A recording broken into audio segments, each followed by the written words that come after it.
Okay. Airport in the Nut Hall.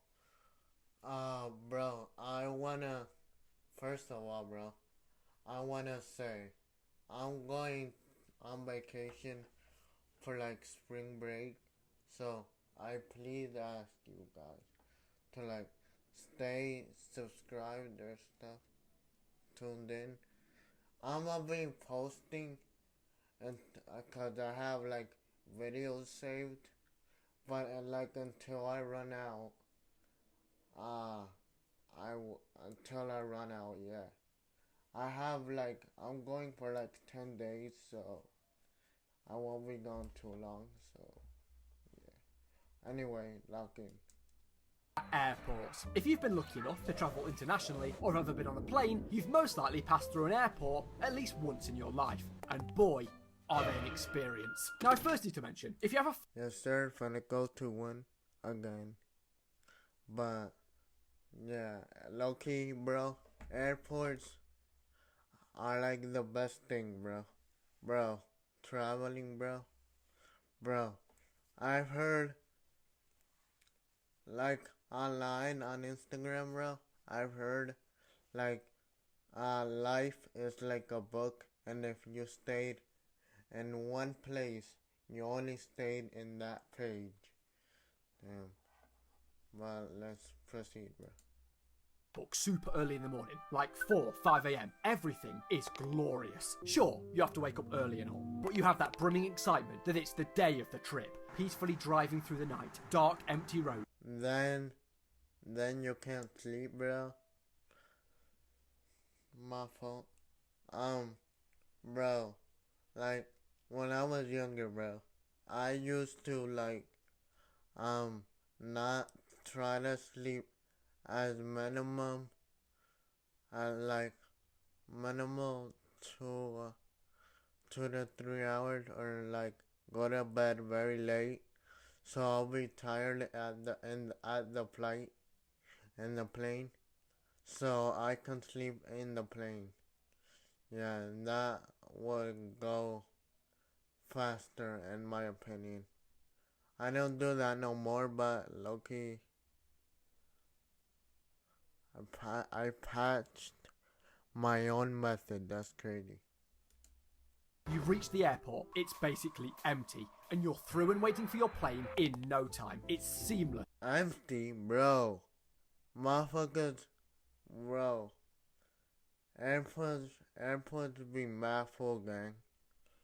Not gonna lie, not even gonna hold you, twin. Wow, perfect. But if, like most people, you've booked a flight in the height of the summer months, at the weekend, peak travel time, you may have just signed yourself up to hell on earth. So you've booked your tickets for your big summer getaway. You've done all the prep. You've gone out and bought yet another pair of shorts as part of your holiday clothes shopping, even though you've got 4 perfectly fine pairs at home from previous years. That's another thing, bro. My mom's, I have one mom, by the way. But, like, my mom, bro, um, she, um, likes to go shopping for new clothes and stuff, bro. For, like, for new stuff to wear. So we have a variety of a variety of options, my fault.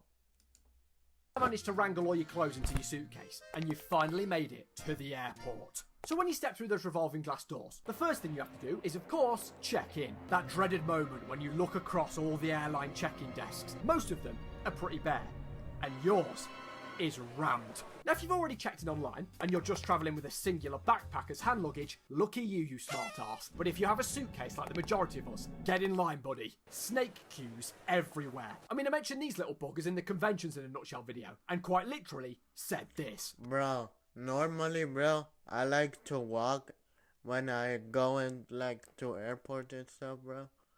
But, like, sometimes I like to take wheelchairs, the services they produce.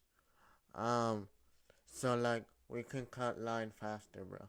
Okay, that's the method. Snake queue. We've all experienced one at some point in our lives. Reminiscent of any airport, it's the classic I low-key be seeing old people do that all the time, bro. But then they low-key be mad annoying during the end, cause like the airport staff be putting you in a separate line with the old folks, bro.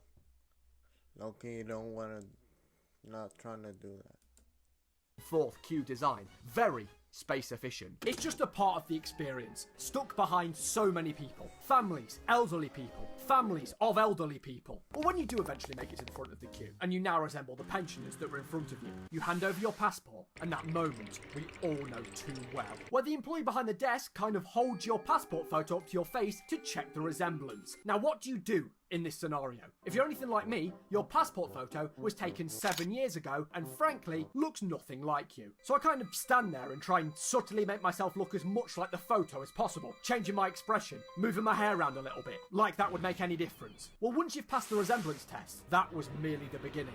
Next is the suitcase weighing. So different airlines offer different maximum suitcase weights, so I guess the plane... Bro, I am my most recent airport picture, bro. I low-key think I was mugging, bro. Bro, I look pretty majestic.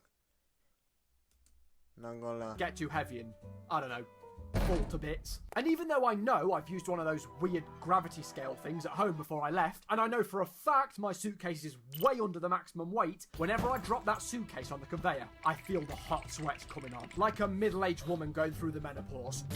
I mean, nobody wants to be that guy whose suitcase is way over the maximum weight. Then you're forced to either pay the price of a Boeing 737 to add some... Bro, if you're Hispanic, bro, and, like, the suitcase...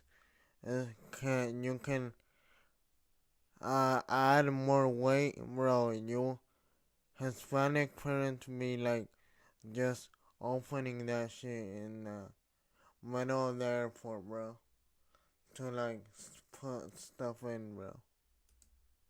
Weight or humiliate yourself by sitting on the floor and removing items from your case, hoping you've like they just spawned in this blanket or something, bro.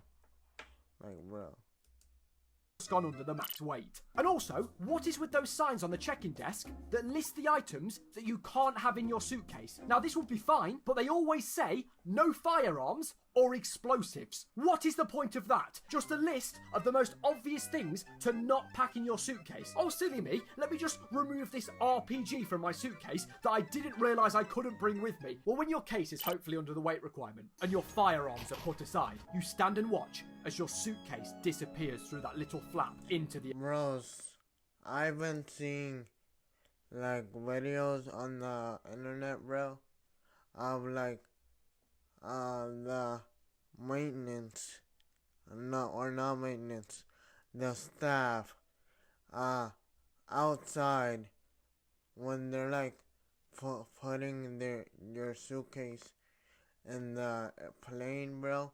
They be bro, they be throwing that shit, bro. They be throwing that shit, bro. As you salute it, and you just have to trust them that it gets on the plane. That suitcase could be heading anywhere for all I know. And can I just add, thank God for e-tickets, because if you still had to print your booking confirmation physically, it would be lost within 5 minutes. So you finally conquered the check-in desk, the queues, the passport check, the bag weight. You've got your boarding pass, don't lose it. But trust me, that is nothing, because next, the most dreaded part, security. Now despite the name, as I approach, I am feeling anything but secure. You take one step in the room, guards everywhere with sniffer dogs. And in the UK, they carry guns.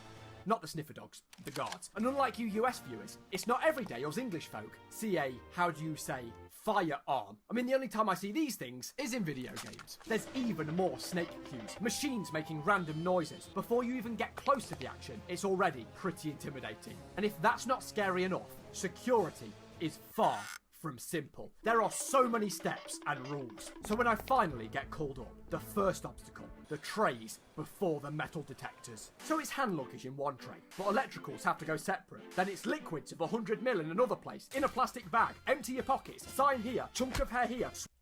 Low-key, me and my family be putting that stuff in the same bin, bro. Not gonna lie. Mouth here. It's all so overwhelming. Then you're rushing because there's 700 people behind you. And I don't even know where I stand on the clothing situation in security anymore. A few years ago, your shoes had to come off. Now they don't, but your belt has to go in. And sometimes your jackets do, but sometimes they don't. And hoodies do, but coats don't.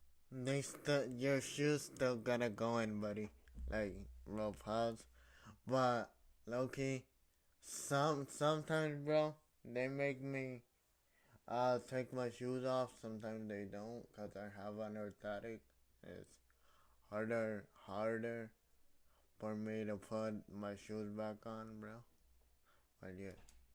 Honestly, have no clue. To be honest, I just stripped fully naked to be on the safe side. So as your prized possessions sail away in tiny grey trays, it's finally time to step up to the metal detectors. All these bad boys are designed to make the strongest willed man break down. Now I'm trying to be dramatic here, but it's been a hard fight. Now it doesn't matter if I've gotten rid of every trace of metal on me, removed fillings, taken out hip replacements, have 0 drugs on me, not even a packet of polos. When I step through those things, Then it goes like, me. No, you gotta go back. You gotta go back. Check them again. they will always go off. These things aren't metal detectors, they are me detectors. You walk in, make that stupid pose, and then without fail, beep, beep, beep. Everybody looks at you like you're some sort of dangerous criminal. Over to this side, please, sir. Where you then, frankly, get violated. Now, just to get serious for a second, fun fact about me. I actually have an orthopedic heel in my right shoe, under my foot, because I have a lifelong condition called being a loser. But no, I have sadly been cursed with a condition called scoliosis. So whilst your spine looks like this, mine looks like this. Thankfully, it doesn't impact my life too much, and most people wouldn't even realise I have it by looking at me, but it does mean I pretty much have to constantly wear a little chunk of rubber tucked under my right heel to straighten me out and stop any pain. Well, airport staff seem to love it. Without fail, it is taken off me and put through a special drug detection machine for closer inspection. Like I'm Nah, bro, they don't do that with my orthotic, bro. That's crazy. They do it with yours. With your wedge or something, I don't know. Smuggling a wad of Colombian snow in my sweat-soaked orthopathetic heel. And even though I know, of course, I have no drugs, I panic and start to look so guilty that I actually start to convince myself that I am smuggling drugs. And let's just be honest for a second here. In a universe where I was a drug smuggler, why would I humiliate myself by putting drugs in an orthopedic heel? That's not cool at all. I'd put them somewhere way cooler, like up my bum or something. And you know what I said earlier about putting liquids in a clear bag? Make sure that you have checked everything, because if you leave anything over 100 ml on its own, or any aerosols, your bag will be separated and swabbed. Then you really do look guilty. You'll get pulled into a side room and Really? Bro. My family, one time, for like my sister's quinceañera, bro,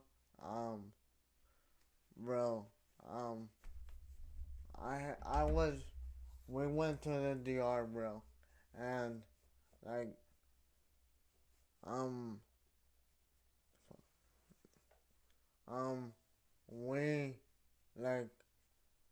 we put one of my medicines in a bag, in a carry-on, and then we just like passed it through TSA, and like,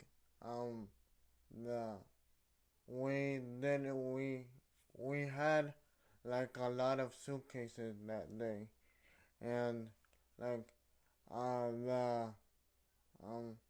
the suitcase, the carry-on, they like took it aside because it had my medicine, and it was liquid at the time, so now it's not. Now it's in a pill form. But yeah. And they didn't tell us to like, oh no, come back, get your bag. Bro, we left our bag, bro. interrogated because you've left half a Capri Sun on its own without a plastic bag. But once you've made it through the detectors, dodged an international drug trafficking list, and reobtained all your possessions, if security is hell, the next area is a heavenly place, duty free. So simply put, duty free is just a store area of the airport that sells things with no VAT, so everything is way cheaper. And you'll know when you've made it to duty free because the air reeks of a weird mix of all the popular fragrances rolled into one in some weird expensive stink cloud. What I imagine Jeremy Fragrance's apartment smells like. Nah, bruh. Airports be expensive as shit, bro. Not gonna lie, bro. Oh, people don't know that I'm not wearing underwear. Male models' faces all over the walls with fragrances you've never even heard of, but who cares because everything is so cheap. Sunglasses, sun cream, aftershave, neck pillows, M&Ms, weirdly everywhere for some reason. You can buy a 3-litre bottle of Jack Daniels for about £5. Duty free is truly the alcoholic's paradise. Stock up, buy gifts for friends and family, and then you have every English bloke rushing to buy ciggies in bulk to sell to their mates down the pub to make a cheeky profit like they're Alan Sugar, if Alan Sugar promoted lung cancer. So once you make it out of duty free, you are a free man. The rest of the airport is yours to peruse. There's even more shops to explore. But don't be fooled. Whilst duty free is cheap, not everywhere in the airport is too. In fact, it's quite the opposite. The obligatory airport Burger King can be double the price, so stay vigilant, travellers. And some of the stores in airports are so weird. I don't know about you guys, but when I pack for a holiday, I already have all my clothes prepared in my suitcase before I come to the airport. I mean, sure, the odd hat or a pair of glasses, but why is there a JD selling a full Nike Tech Fleece tracksuit in the airport? I mean, I know it's England and all, but come on. I'm not just going to whack that baby on whilst I'm walking around the beach in the 30-degree heat in the Costa del Sol. And a Rolex store. Sure, I know all these designer stores have slightly reduced prices and all, but come on. You have to be a different level of wealthy to just casually buy a Rolex before you fly. So amongst relaxing and doing some shopping, your only next big challenge is your gate number. You'll have to wait ages for it to appear on one of the many various screens. These screens will be your best friend until you board the... Bro. Now this wait can be pretty... Bro, like, around here, bro, I didn't know this screen was gonna pop up, but, bro, when my parents, when my family, my mom and my sister, bro, when they, like, go to the bathroom and stuff, I, like, just grab every bag, bro, and they stay like a soldier, like, I shall not abandon my post in the mighty eyes of the Lord. Bro, or like if I'm like in my electric wheelchair, bro, I have one of those too. Like, bro, I would like put one on my lap, on my, bro, I'll look like a husband, when his wife goes shopping, bro. Low-key, bro. And then I'll just, like, go on the move, searching for my family, bro.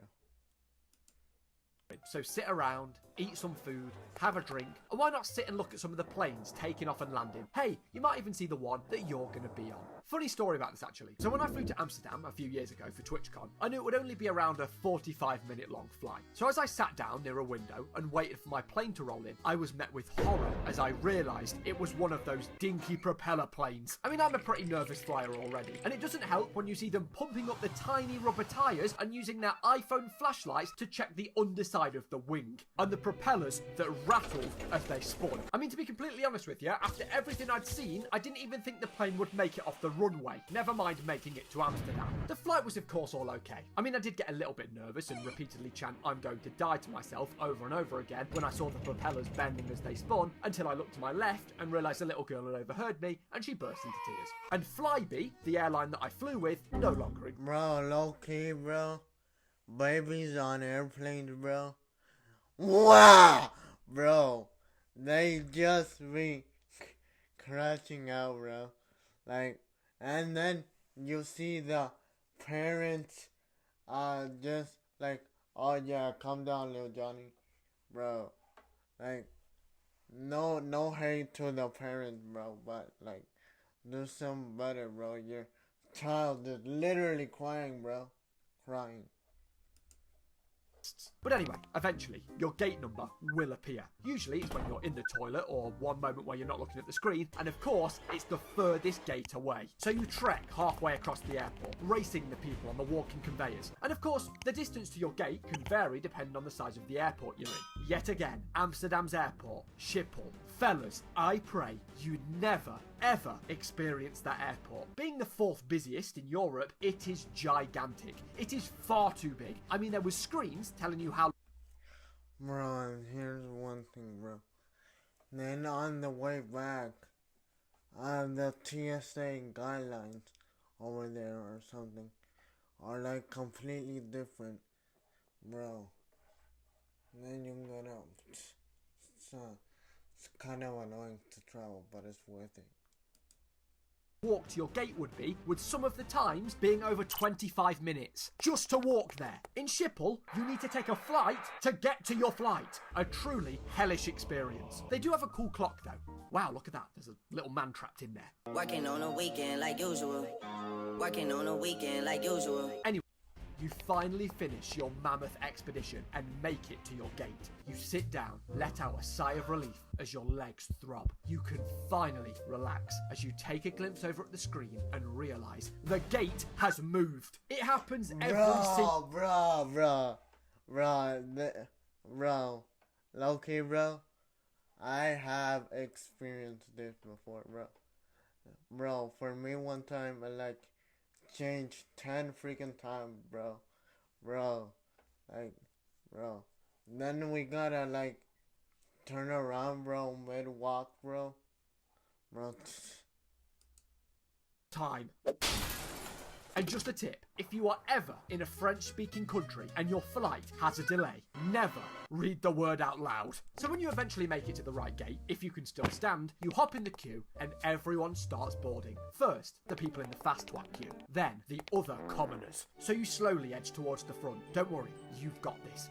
Nothing else can go wrong now. You hand the kind worker your passport, they scan it, hand it back to you, give you a big smile, and they say, enjoy your flight, where you then reply, you too. Oh, you idiot! Why did you say that? She is not getting on the plane with you, you fool, as you relive the moment as you walk down the air bridge. But who cares? Congratulations, you've conquered the airport. Go forth, young Padawan, get on your plane, sit down, and revel in the experience of 3 screaming babies, someone ripping a fart, no leg room, uncomfy chairs, and mediocre food for 4 hours. And isn't it funny that there's no Wi-Fi on board, but the card reader that charges you £10 for a small tube of Pringles works just fine? But remember, you may have made it through one airport, but there is always a second on the other side. It's like the airport you came from in your home country, but on hard difficulty. It's usually... Yeah, bro, it's like what I was saying earlier, bro.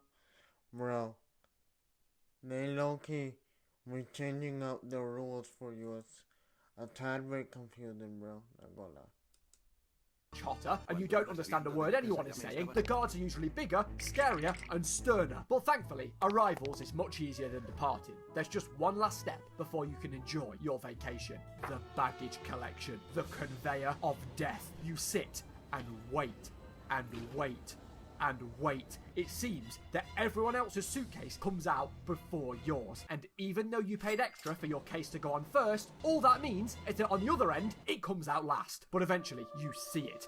Your suitcase. It's emerged from the darkness. It's survived the abyss. It's... Yo, is this actually a suitcase? Bro. slowly moves ever closer to you. You reach out your hand and miss it, so it has to go around again. But then you grab it. Finally, you are a free man. Go and enjoy your vacation. You deserve it. Then you look at your watch and realise it's 10 minutes until your flight home because a week has passed whilst you are waiting for your case. Sure, airports are a pain. They're hectic, they're stressful, they're tiresome. But you know what? Sometimes... Obviously not live, but I get it. They're nostalgic. The airport can be the host of that energetic pre-vacation excitement, knowing you're travelling to a new and exciting place that you've never been. And I always recommend travelling with friends. It makes it all so much more fun. Sometimes the travel there can be just as enjoyable. Cracking jokes and laughing as you make memories on the trip of a lifetime. Having that early morning coffee or that late night... I low-key used to go, like, on family trips. My mom and my godmother, my godmother, yeah, and like her kids, went to Puerto Rico like in 2021. Or 20, in the 20s, I don't know, £55 Burger King. Sure, airports are a bit of a challenge, but once you're living it up in the sun, climbing a mountain, or seeing the wonders of the world, it makes it all worth it. Oh, bro, I want to go to Brazil, bro. One of my friends went to Brazil. He had fun. I think, I don't know, but I want to go eventually. For Schiphol. And with all of that said, wait, Dave, what are you doing here? This is kind of, my line. Mate, did you not watch the last video? I'm doing head reads from now on. You've missed a lot. I met a bloke in an alleyway and he gave me this device on my wrist that lets me time travel, and I added a teleportation module and blah blah blah. Anyway, I'm here to tell the audience about Saily, the eSIM app. Oh no. My fault.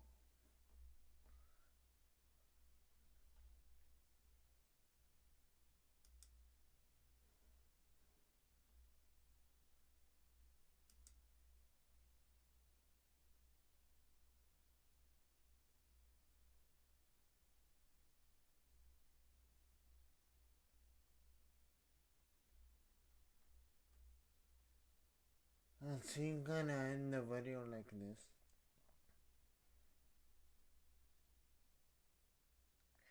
Guess so.